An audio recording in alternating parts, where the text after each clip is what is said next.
ang mga kwento ng pag-ibig, kwento ng buhay at kwento ng pag-asa dito sa Barangay Love Stories. Love Stories. Hindi matutumbasan ng kahit na anong yaman sa mundo ang respeto. Kaya nga kung hindi ito maibibigay sa iyo ng isang tao ay mag-isip-isip ka na kung dapat pa ba siyang manatili sa buhay mo. Ikaw kabarangay, marunong ka bang rumespeto? Dear Papa Dudut, lahat ng first time ay memorable. May iba pa nga sa atin na gustong gusto yon. Maalala lalo na kung magagandang bagay ang bibisitahing memorya. Pero ako ay gusto ko nang makalimutan ang first time ko. Bago ko ikwento sa programa ninyong Barangay Love Stories ang karanasan ko ay pabati muna ng isang magandang katanghaliang tapat sa inyo dyan sa Barangay LS at sa kapwa ko certified kabarangay. Simula pandemic at hanggang ngayon ay sinusubaybayan ko ang bawat istoryang tampok ninyo sa Barangay Love Stories. Tapos isang araw ay naisip kong magpadala ng sulat sa inyong istasyon at nagbabaka sakali na mapili po ninyo para umere. Itago nyo na lamang po ako sa pangalang Nian. 30 years old at nagtatrabaho bilang accountant or account executive sa Makati. Ang kwento ko ay magsisimula noong 27 years old ako kung saan in a relationship ako kay Alexis. Hindi niya tunay na pangalan. Balit pinsan siya ng katrabaho ko na nakilala ko noong nagninang ako ng binyag ng first baby nila noong December 2021. Hindi ko na idedetalye kung paano naging kami ni Alexis. Tumalo na kaagad tayo sa isyu ko sa pamilya niya nung umabot na nga kami ng 5 buwan bilang magkarelasyon. Hindi si Alexis ang unang boyfriend ko. In fact ay nagkaroon na rin naman ako ng iilang unsuccessful relationships in the past. Pero relasyon ko kay Alexis ang natatangi. At masasabi kong first time kong naengkwentro sa tanang buhay ko.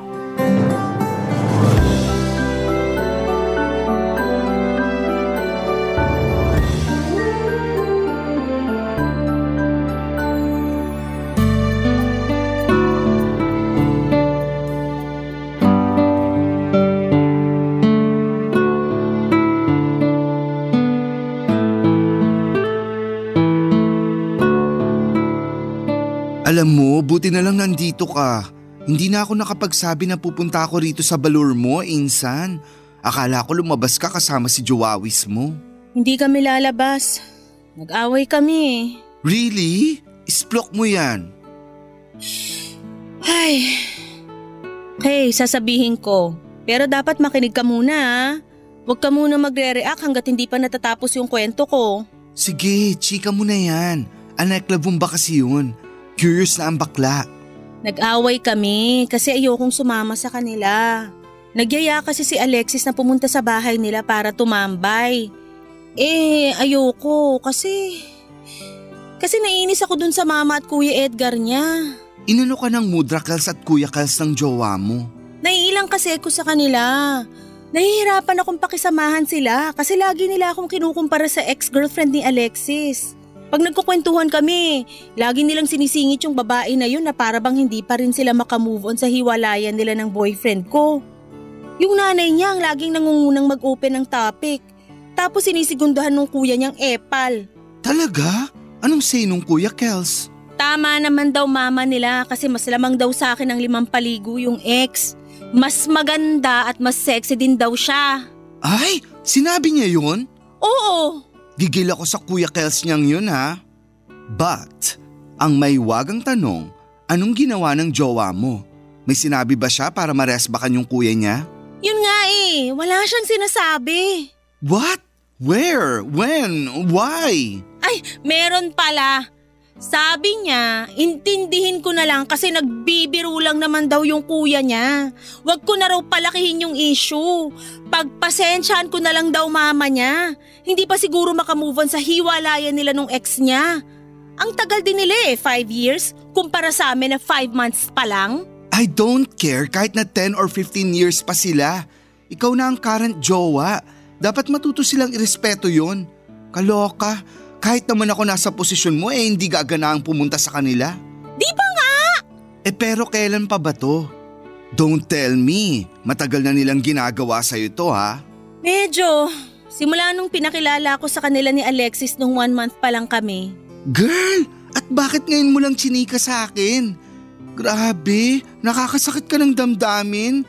Akala ko pa naman di lang tayo magpinsan, mag-BFF din tayo. Siyempre, mag-BFF tayo. Naisip ko lang naman na wag munang sabihin sa'yo kasi akala ko magbabago pa sila. Sa bagay, pero mukhang wrong ka kasi. Genetics na yata ang pagiging epal ng pamilya ng boyfriend mo. Sa true lang ha. Pero buti na lang chinika mo na para naman nadadamayan kita sa inis mo dyan kay Alexis. Daig ko pa yata siya kahit na malambot ako't lalamya-lamya. Ay nako, minsan naisip ko nga na parang mas lalaki ka pa kesa sa kanya. Che? Oh, mabalik tayo. Dapat talaga kausapin mo yung jowa mo. Sabihin mo yung feelings mo sa kanya. Kasi paano na lang pag nagpakasal kayo? Di magiging real mother-in-law and brother-in-law mo na yung Mudrakels at Kuyakels niyang daig pa ang mga premyadong kontrabida sa GMA Telebabad. Ginawa ko na yan. Tulad kahapon. Kinausap ko siya tungkol doon pero ending, nagalit siya sa akin. Kaya nagalit ka rin sa kanya? Oo! Tama yan. Huwag kang patalo dahil walang talunan sa angkan natin. Warla kung warla. Kaya nga, pero ano nang gagawin ko? Gagawin saan? Sa amin ni Alexis. Siyempre ayoko naman na lagi kami nag-aaway. Magkakabati rin kayo. Kailangan nyo lang ng space. Mag-usap ulit kayo kapag pareho ng malamig ang ulo nyo. Palagay mo effective yung ganun? Hindi mo malalaman kung hindi mo susubukan. Sige, gagawin ko yung sinabi mo. Okay, pero sa ngayon, huwag ka na muna magmukmuk dito sa balor mo. Kaya nga ako dumaan dito kasi susunduin sana kita. Rarampa tayo. Saan naman? Kain tayo dun sa bet kong Korean restaurant.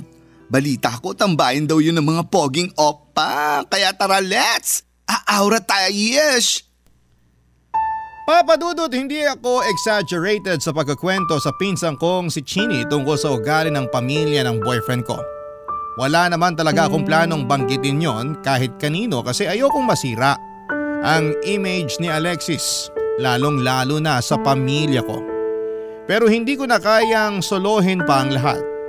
Isa pa'y malungkot ako noon dahil nga nag-away kami at kung ano-anong masasakit na salita ang sinabi niya sa akin porque ayokong pumunta sa bahay nila. Hindi naman sa pagkukumpara pero wala naman akong naging problema sa pamilya ng mga ex ko dahil marunong naman akong makisama. Tiwala rin ako sa communication skills ko kaya alam kong marunong akong magdala ng usapan. Pero bukod tangi yung pamilya ng boyfriend ko dahil nahihirapan akong pakisamahan sila. Pinararamdam nila mismo na ayaw nila akong pakisamahan. Sino ba na bang gaganahang pumunta sa bahay nila? Mag-lunch at dinner kasama nila kung palagi na lang nilang bukang bibig ang ex-girlfriend ni Alexis bago naging kami. Kesyo, mas maganda raw, mas mabait, mas malambing. Nakakainis nang marinig yon. Lalo na sa mama at sa kuya pa mismo ng boyfriend ko nang galing. Wala naman akong magawa kasi ayokong pakawalan yung inner demon ko dahil baka magkagulo kami. At ang mas nakakalungkot ay wala man lang ginagawa si Alexis para sawayin ang mama at ang kuya niya. Mas nainis pa nga siya sa akin kapag nagsimula na akong sumimangot. May isang beses na sinabihan niya akong walang pakisama kaya raw ayaw sa akin ang pamilya niya. Grabe. Kumulo talaga ang dugo ko noon pero pinigilan kong umakyat sa ulo dahil baka hindi na ako makapag-isip ng matino. Kung meron mang akong kasundo sa pamilya nila ay walang iba kundi ang bunso niyang kapatid na 7 years old. Siya lang ang madalas kong kausap at kabanding kapag nandun ako sa bahay nila. Katulad na lamang nung isang beses na nag-invite ulit ang parents ni Alexis na mag-dinner sa kanila. And that time ay pumunta na ako, Papa Dudut.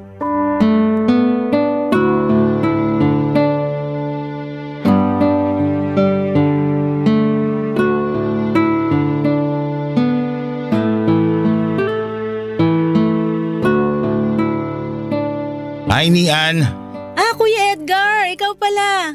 Pansin ko, kanina ka pa nakikipaglaro sa bunso namin ah. Wala ka bang planong kausapin man lang kami? Ano naman pag-uusapan natin? Kung ano-ano lang. Kamusta ka na sa trabaho mo? Okay naman ako ron. Kayo ni Alexis, kamusta? Maayos naman kami. Pero balita ko, napapadalas daw mga away nyo ah. Sino naman nagkwento sa'yo niyan? Sino pa ba? Di si Alexis mismo. Kaya raw hindi ka sumama dito sa bahay nung nakaraan kasi ayaw mo kami makita ni Mama. Hindi sa ganun. Alam mo, okay lang naman. Gusto ko lang din malaman kung ano bang problema sa amin. Ha? Wala naman. Sigurado ka? Ayoko lang na kinukumpara niyo ako sa ex ni Alexis. Magkaibang tao naman kami. Kapag kasi nababanggit niyo siya sa mga kwentuhan tapos kasama niyo ko, medyo nasasaktan ako. Ganun ba? Pasensya ka na kasi akala namin ayos lang sa'yo. Hindi ka naman kasi kumikibo pero yun pala, dinadamdam mo na.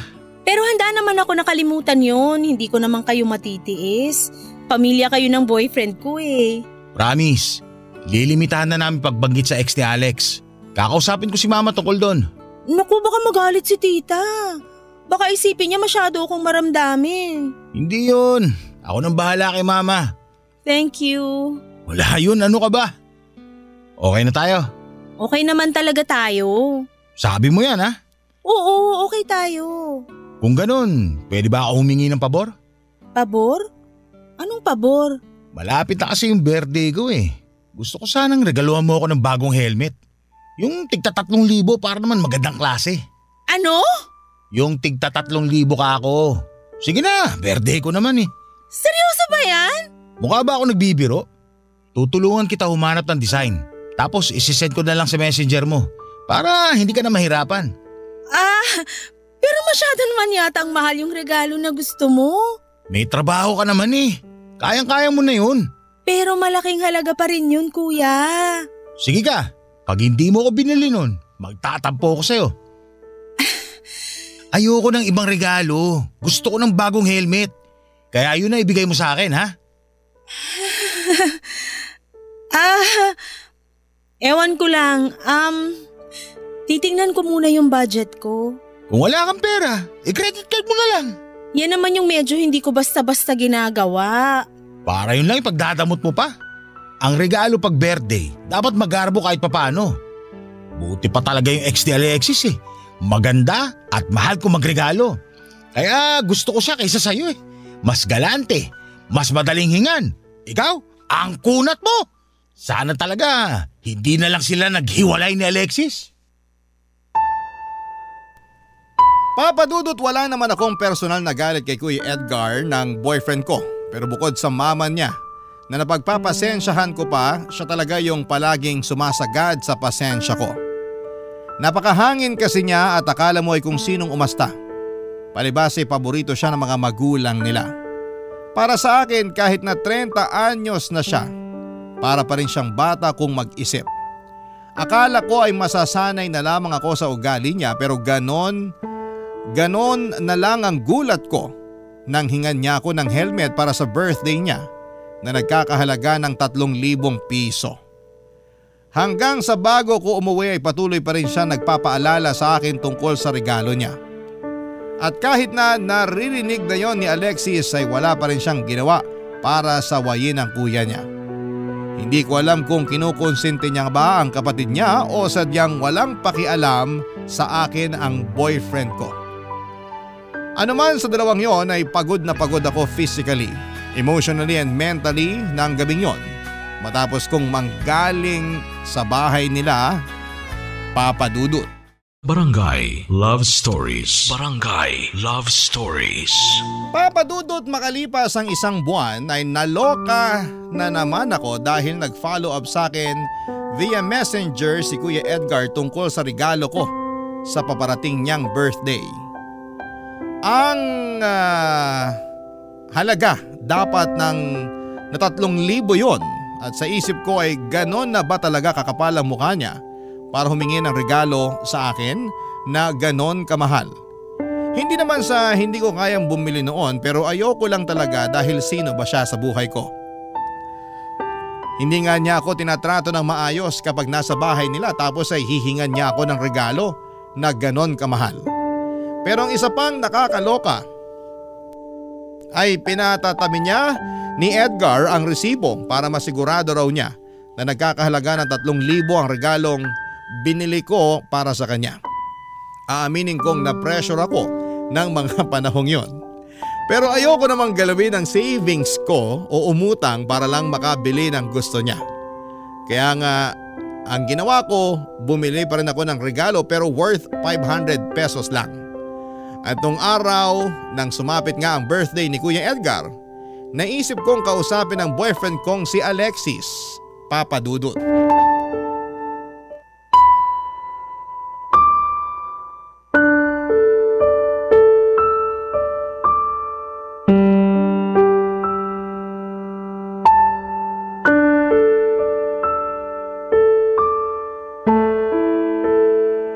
Ano na naman bang topak yan, Nian? Hindi ako tinutopak. Bakit ayaw mo na namang sumama sa bahay? Hindi naman sa ayaw, may lakad nga kasi ako. Birthday din ng mama ko, inaasahan niya na umuwi ako sa bahay mamaya. Ano ba yan? Uunahin mo pa yan kaysa sa birthday ng kuya ko? Ha? Anong sinabi mo? Bingi ka ba? Nakakabuwisit ka na. Mas nauna akong sabihan ka. Pwede naman mag-birthday mama mo nang wala ka eh. Mas kailangan kita sa birthday ng kuya ko. Teka lang ha, baka sakaling di mo naiintindihan. Uulitin ko sa'yo na birthday din ng nanay ko ngayon. Natural mas importante siya kaysa sa kuya mo. Kung kaibigan ko yung may birthday, sige, okay lang hindi pumunta. Pero hindi mama ko yun. Kaya hindi pwedeng wala ako doon. Oo na, nanay mo na may birthday. Pero hindi ba pwedeng ipagpabukas nyo na lang yung celebration ng mama mo? At bakit ipagpapabukas? Alam mo, bakit pa tayo nagtatalo pareho namang mahalaga yung pupuntahan natin? Hindi na nga ako nagsalita nung sinabi mong di mo ako masasamahan sa birthday dinner ni mama. Pero bakit ang dami mong sinasabi ngayong ako naman ang di makakapunta sa birthday ng kuya mo? Napapansin na kasi nila sa bahay na palagi kang hindi sumasama sa akin. Kaya sa totoo lang, hindi na ako nagtataka kung bakit malayo ang loob nila sa'yo eh. Ano bang sinasabi mo? Sumasama ako sa inyo Di ba last month lang nag-dinner tayo doon? Nagkataon lang talaga na may mas mahalaga akong pupuntahan ngayon. Mahalaga rin naman yung birthday ng kuya ko Alam mo, ewan ko sa'yo.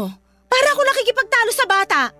Ay, ang akin lang naman para mas lalo ka nilang magustuhan dalasan mo yung pagpunta sa bahay namin. Kaya mas lalo na makita ka nila ngayon kasi nga may mahalagang okasyon. Bakit ba gustong-gusto mo ako pupunta sa inyo? Siguro natutuwa ka tuwing kinukumpara ako ng mama at kuya mo sa ex mo, no? Anong pinagsasabi mo? Alam mo kung anong sinasabi ko. Lagi mong naririnig pag kinukumpara ako ng pamilya mo sa ex mo. Nandun ka tuwing pinamumukha nila sa akin na kayo yung mas bagay. Huwag mo sabihing nagsiselos ka sa maliit na bagay na yon. Hoy, hindi maliit na bagay yon. Matagal na kaming wala. Nasabi ko naman sa'yo, di ba? Pero kung makapagselos ka dyan, parang last week lang kami nag-break Tayo na ang magkarelasyon ngayon. Tsaka hindi ko nababalikan yon. Hindi rin kita ipagpapalit doon. Kaya wala kang dapat ikaselos. Hindi mo ba narinig yung sinabi ko? Di ka rin makaintindi no? Pinamumukha nila sa akin na mas gusto nila yung ex mo. Sana naman pag nandun ako magkaroon sila ng kahit konting respeto sa akin. Para silang nananadya Ba't di mo sabihin yan sa kanila para matigil na? Kailangan ko pa bang sabihin? Ano, manhid lang? Wala silang pakiramdam? Hindi pa ba halata sa reaksyon ng mukha ko na hindi ako natutuwa? Saka kahit di ako magsabi, sana marunong kang makaramdam. Di ko alam kung mahina ka lang talaga o isa ka ring tuod Makiramdam ka naman sa sitwasyon. Boyfriend kita pero hindi mo ako kayang ipagtanggol sa pamilya mo? O anong gusto mo? Awayin ko si na mama dahil lang na-offend ka. Hindi ko sinabing awayin mo. Ang gusto ko lang kausapin mo sila para tigilan na nila ako. Biro nga lang nila yun. Ano ka ba naman? Hoy, wag ka magmaang-maangan dyan. Alam mong hindi sila nagbibiro. Ay, ewan ko sa'yo. Wala talagang patutunguhan tong usapan natin Ang hina mo umintindi. Cum laude ka naman nung nag-aaral ka. Pero bakit parang ang hina mong pumikap? Kapal ng mukha mo! Mas mahina yung utak mo! Umalis ka na! Umuwi ka na sa inyo! Nian! Sinabing bago ko ipalo sa mukha mo tong bag ko!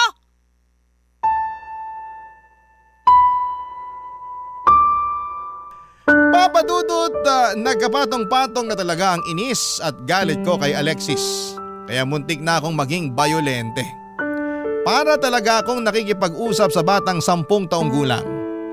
Napaka-enabler niya sa ugali ng mama niya at kuya niya. Para bang hindi na niya nakikita na mali ang ginagawa nila. Pero pagdating sa akin, ang bilis niyang magalit o mapikon. Napaisip tuloy ako kung mahal niya ba talaga ako, Papa Dudut. Kasi hindi man lang niya ako magawang ipagtanggol sa pamilya niya. Hindi talaga ako pumunta sa birthday ni Kuya Edgar. Sumakto rin kasi talaga na birthday ng nanay ko. Mas priority ko si mama kahit matagal na akong naimbitahan ni Alexis. Ipinaabot ko na lamang sa boyfriend ko yung regalo ko para naman wala na ring masabi sa akin ng kuya niya. Pero masama talaga ang loob ko sa kanila, lalo na sa boyfriend ko. At hindi kami kaagad nagkaayos kahit na lumipas ang 2 araw. Dumating ang punto na ako na ang humingi ng sorry sa kanya sa hindi ko pagpunta sa kanila noong birthday ng kuya niya. Nagkaayos din naman kami ni Alexis pero hindi ko siya nakitaan ng pagbabago kahit na matapos ang naging pagtatalo namin tungkol sa isyu ko sa pamilya niya. Ako na lamang ang sumuko kasi nakakapagod talaga. Lumipas ang 2 linggo at napansin ko na cold sa akin ang boyfriend ko. Naikwento ko yon sa pinsang kong si Chini at sinabi niya na baka may ibang inaatupag si Alexis. Kaya ganoon na lamang siya, ka-unbothered sa akin. Noong una ay hindi ako naniniwala. Pero may kung anong boses sa loob ko na nagsasabi na mag-imbestiga ako. Kaya nga first time ko noong tinignan ang cellphone niya upang i-check kung may dapat ba akong ikagalit. At hindi nga ako nagkamali dahil meron nga. Ewan ko kung talagang sinasadya ni Alexis na hindi itago ang pakikipaglandian niya sa ibang babae para mabasa ko o sadyang tatanga-tanga lamang siya, Papa Dudut.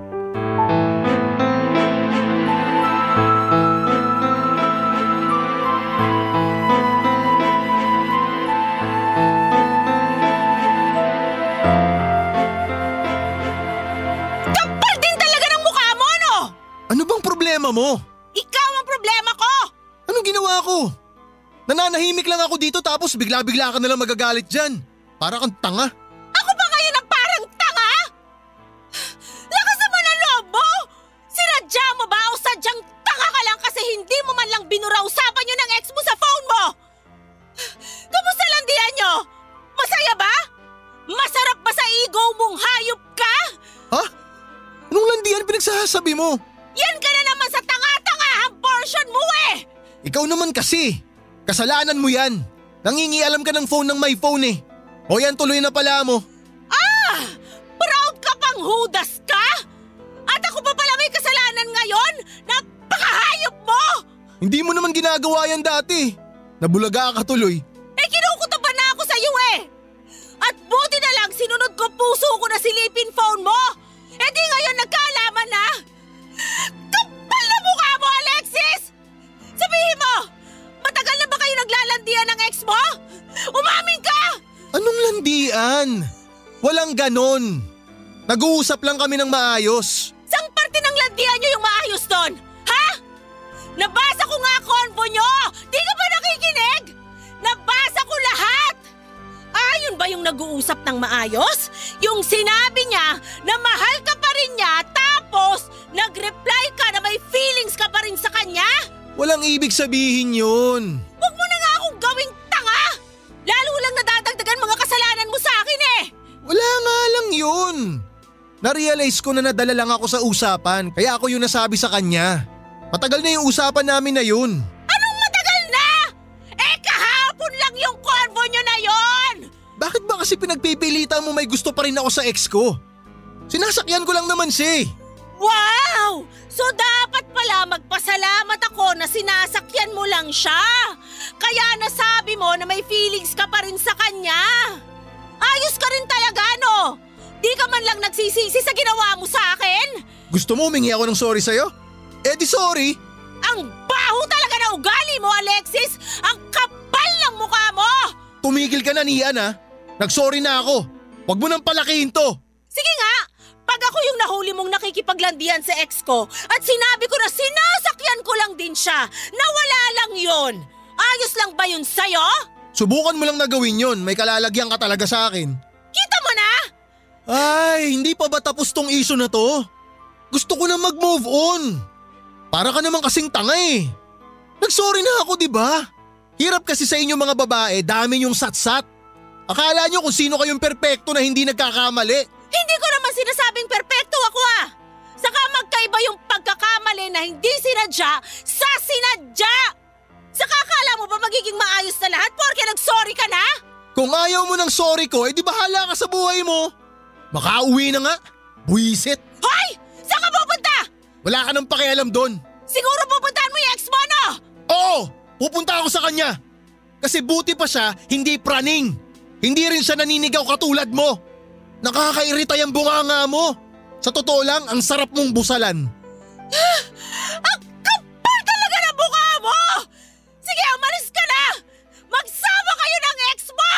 Nako, hindi mo na ako kailangan paalisin. Aalis talaga ako. Kasi di ko na matagalan yung pagmumukha mo.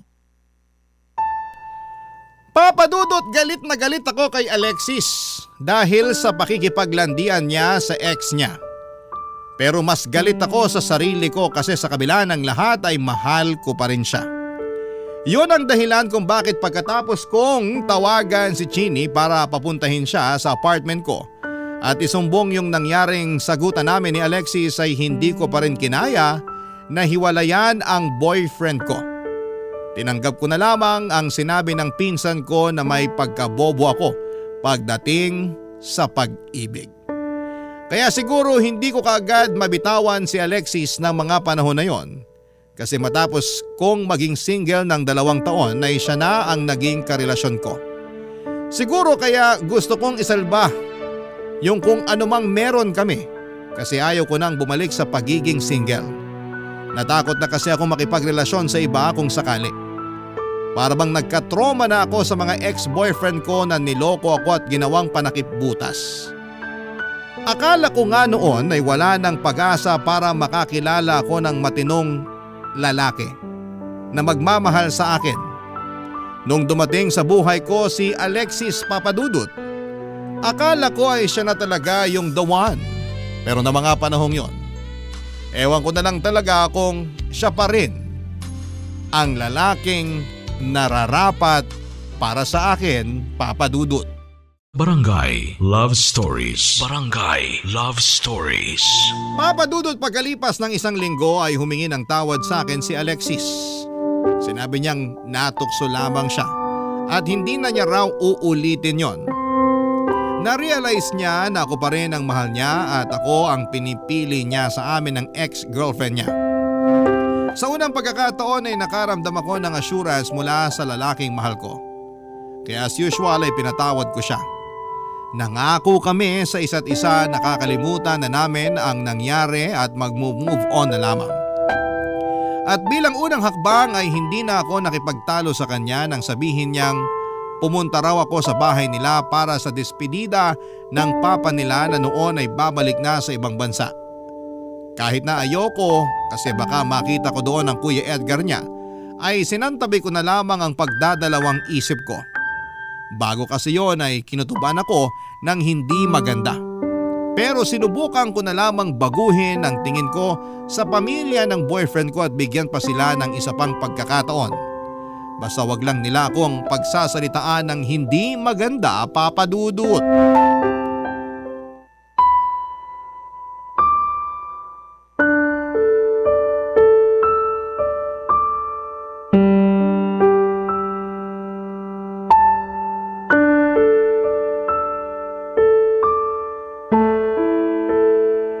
Nakakatampo ka naman. Hindi ka talaga pumunta nung birthday ko. Pasensya na. Sakto kasi na birthday din ng mama ko nung araw na yun. Inaasahan niya na uuwi ako sa bahay. Ganun ba? Iruin mo yun. Magka-birthday pala kami. Belated happy birthday sa mama mo. Thank you. Nga pala. Natanggap ko na yung regalo mo sa akin. Tatapatin na kita ha. Hindi ako natuwa. Inaasahan ko ng helmet yung ibibigay mo sa akin. Sorry, kasi yun lang nakayanan ng budget ko. Ano ba yan? Nakakadismaya ka naman eh. Asang-asa na ako na yung helmet na gusto ko ireregalo mo sa akin. Pero hindi mo naman tinupad. Hindi naman ako umuo na helmet ang ireregalo ko sa'yo. Saka bakit ka ba sa akin nanghihingi ng ganong kamahal na regalo? Ninang mo ba ako? Inaanak ba kita? Ayos ka makasagot ah. Hindi ko talaga alam kung saan ka kumukuha ng kapal ng mukha mo. Kung makapag-demand ka sa akin, kala mo may patago ka. Mabuti sana kung maayos trato mo sa akin pag nandito ako sa inyo. Lagi mo ngang pinamumukha sa akin na wala akong binatbat sa ex-girlfriend ng kapatid mo. Bakit? Nasasaktan ka? Totoo naman kasi lahat ng sinabi namin ni Mama tungkol sa'yo. Wala ka naman talagang binatbat sa ex ni Alexis. Ang laki ng lamang niya sa'yo. Imburnal ka kung ikukumpara sa kanya. Wow! Nagsalita ang ugaling kanal! Hoy! Sa ating dalawa, mas pusali ang ugali mo. Wala akong ginawang masama sa pamilya nyo. Pinakisamahan ko kayo pero kayo yung hindi marunong makisama. Bastos kayo! Mga walang respeto! Lalong-lalo ka na! Sinong re-respetuhin ko? Ikaw? Kapal mo, tanga! Yung mga katulad mo hindi nire-respeto. Bakit? Sino ka ba sa akala mo? Feeling mo kagalang-galang ka? Oo! O ano na naman to? Bakit kayo nagsisigawan? Mabuti dumating ka na. Pa-staplaran mo nga yung bunganga nito syota mo. Walang hiya! Ano bang problema nyo ni Nian, kuya? Ako? Wala akong problema. Pero yung syota mo, mukhang malaki problema sa amin ni Mama. Ano na namang inaano mo, Nian? Akala ko ba napag-usapan na natin to? Bago ka magtanong sa akin ng ganyan, sana inalam mo muna yung buong pangyayari. Ay, daming arte talaga. O sige, sabihin mo sa akin kung ano na naman yung issue mo kina mama at kuya. Wala akong issue sa mama mo, pero dyan sa kuya mo, malaki. Hindi na nga nagpasalamat sa binigay kong regalo, nakuha pang mang-insulto. Huwag kang maniwala dyan sa syota mo sinungaling. At kanino maniniwala si Alexis? Sa'yo? Oo, kasi kuya niya ako. Pwede ba? Tumigil na kayo. Pareho kayong mainit eh. Bakit kasi hindi nyo kayang pag-usapan yung problema ng maayos? Hindi yung nagpapataasan kayo ng pride. Hindi ako nakikipagtaasan ng pride sa kuya mo. Napuno na lang talaga ako kasi masyado siya. Kaya mas lalo ka naming inaayawan ni Mama eh. Pangit mo ka, banding. Bakit kasi kayo pa rin ng babaeng to? Akala ko pa naman nagkabalikan na kayo ng ex mo. Kuya talaga? Ngayon mo itatanong yan? Para ka naman tanga eh. Anong balikan sinasabi nitong kumag na to? Nung hindi ka pumunta ng birthday ko, inimbita namin ex niya dito para magkita at magkausap sila ni Alexis.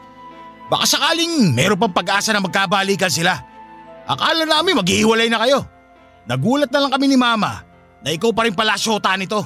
Mahina talaga tong si Alexis eh. Totoo ba yon, Alexis? Sorry, magpapaliwanag ako Nian. Kapal ang mukha mo!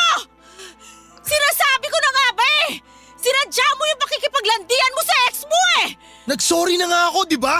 Kainin mo yung sorry mo!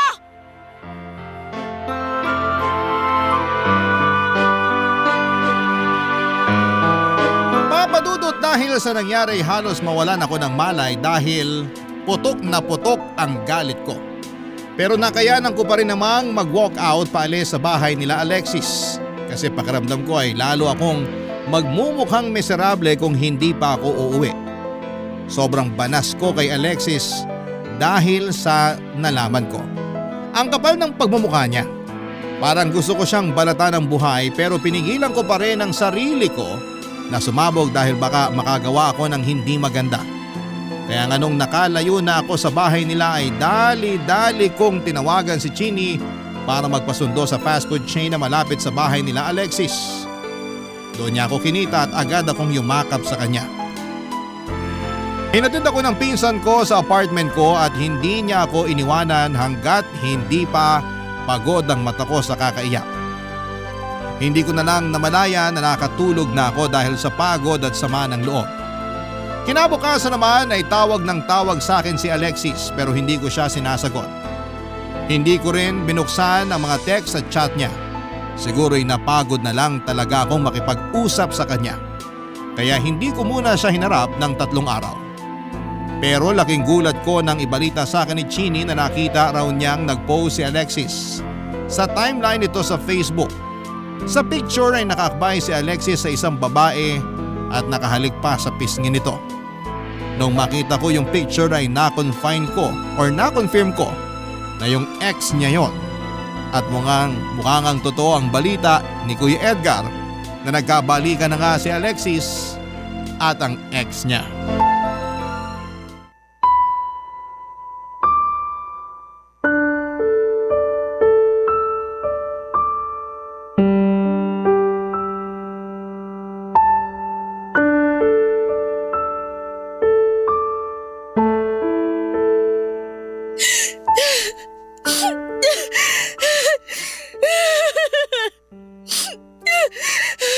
Uy, Insan, tana. Paano ako tatahan? Harap-harapan akong binastos ng boyfriend ko. Imbis na magsisi siya sa pakikipaglandian niya, nakuha pa niya talagang pangatawanan yung panloloko niya. Sa true lang. Kaya nga pati ako gigil na dun kay Alexis. Sige, hindi na kita patatahanin. Ilabas mo na lahat yan. Iiyak mo lang. True! Kapal na mukha ng mokong na yon. Akala mo kung sino? Minahal ko siya ng buo. Iniintindi ko kapag nagkukulang siya. Pati pamilya niya sinusubukan kong pakisamahan. Pero bakit niloko pa rin niya ako? Hindi ko alam yung sagot dyan. Pero isa lang yung sigurado. Baliw siya. Kasi doon pa lang sa hindi kanya pinagtanggol sa pamilya niya, red flag na talaga. Tapos, dumagdag pa yung nahuli mo siya nakikipaglandian sa ex niya sa chat.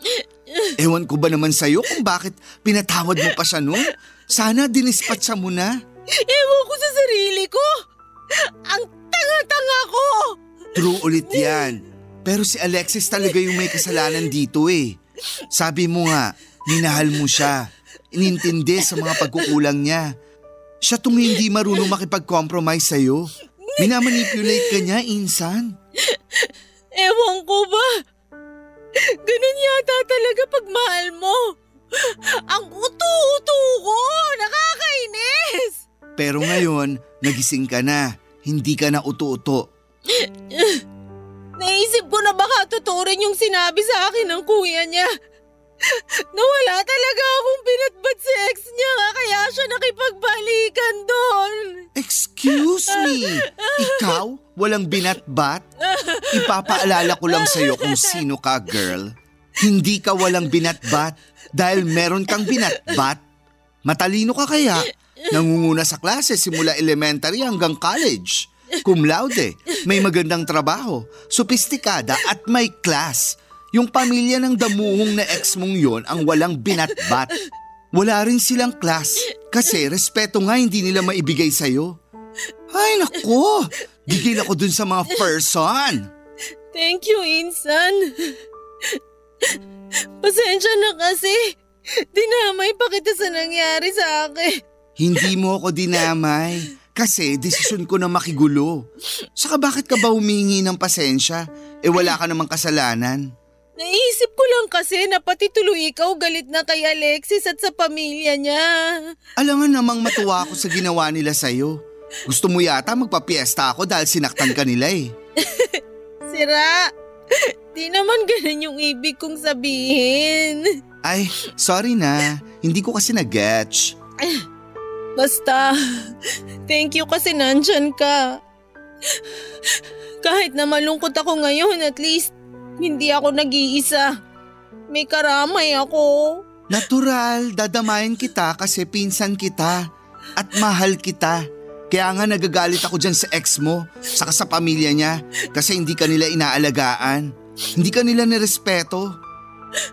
Pero hayaan mo na, makakarma rin sila. Lalo na yung Alexis na yan. Ewan ko. Ayoko naman hilingin na makarma siya kasi kahit papano may pinagsamahan pa rin kami. Di nga siya naawa sa'yo nung inalisan ka niya ng ka-freshness dahil puro sakit ng ulo binigay niya sa'yo. Seryoso? Ganun na ba talaga ako kapangit? Hindi naman, pero mukha ka lang dehydrated. Genie naman eh. Charot lang. Siyempre maganda ka pa rin. At may kutob ako na mas lalo ka pang gaganda kasi wala na sa buhay mo yung ex mo. Basta, tandaan mo, nandito lang kami ng pamilya mo. Lalong-lalo na ako. Kapag malungkot ka, kapag feeling mo magbe-breakdown ka ulit kasi naaalala mo yung loko na yon, tawagan mo lang Akesh. Pupuntahan kita rito sa apartment mo. Tapos, yayayain kitang gumimik. Hindi ka pwedeng magmukmok habang buhay dahil marami pang mas pogi sa ex mong chararat. Papa Dudut, malaki talaga ang pasasalamat ko kay Chini dahil kasama ko siya ng mga panahong nagmo-move on ako kay Alexis. Lagi niyang sinasabi sa akin na huwag kong hayaan na tumigil ang mundo ko dahil lang iniwan ako at niloko. Wala raw sa akin ang problema kundi na sa mga katulad ng ex-boyfriend ko. Kaya nga unti-unti ay bumalik ang kumpiyansa ko sa sarili. Mula nung maghiwalay kami ay wala na akong naging balita pa kay Alexis. Pinutol ko na rin kasi ang ugnayan namin bilang bahagi ng pag-move on ko. At nung sa wakas ay mawala na ako ng pakialam sa kanya ay nasabi ko na lamang sa sarili ko na blessing in disguise ang paghiwalay naming dalawa. Sa kasalukuyan, Papa Dudut, ay kasal na ako sa mister ko na nakilala ko dahil kay Chini. Meron na rin kaming isang anak na babae at masayang masaya ako ngayon. Siguro nga ay totoo ang kasabihan na inaalis ng Diyos ang taong hindi karapat-dapat sa atin upang mabigyan ng daan yung taong totoong nakalaan para sa atin. Yun kasi ang nangyari sa amin ng mister ko. Aminin ko na nung naghiwalay kami ni Alexis ay naisip kong magpaka-single na lamang forever. Pero iba pa rin pala kapag si Cupido na ang kumilos at masaya naman ako kasi hindi ko hinayaan ng sarili kong magpaka-bitter habang buhay dahil lang sa hindi magandang naranasan ko at pinagdaanan kay Alexis. Hanggang dito na lamang po, Papa Dudut, ang sulat ko. Naway kinapulutan po ito ng aral at inspirasyon ng mga kabarangay natin. God bless sa Barangay Love Stories. Number 1 po kayo sa puso namin. Ang inyong forever kapuso at kabarangay ni Ann. Barangay Love Stories. Barangay Love Stories. Napakasakit na nangyari kay letter sender. Pero buti sa uli, naging maayos pa rin ang buhay niya. Anong say mo sa Barangay Love Stories na ito? Pagkwentuhan natin sa comment section yan. Nagustuhan ng iyong napakinggan? Ituloy yan via live stream sa www.gmanetwork.com/radio. Barangay LS 97.1 4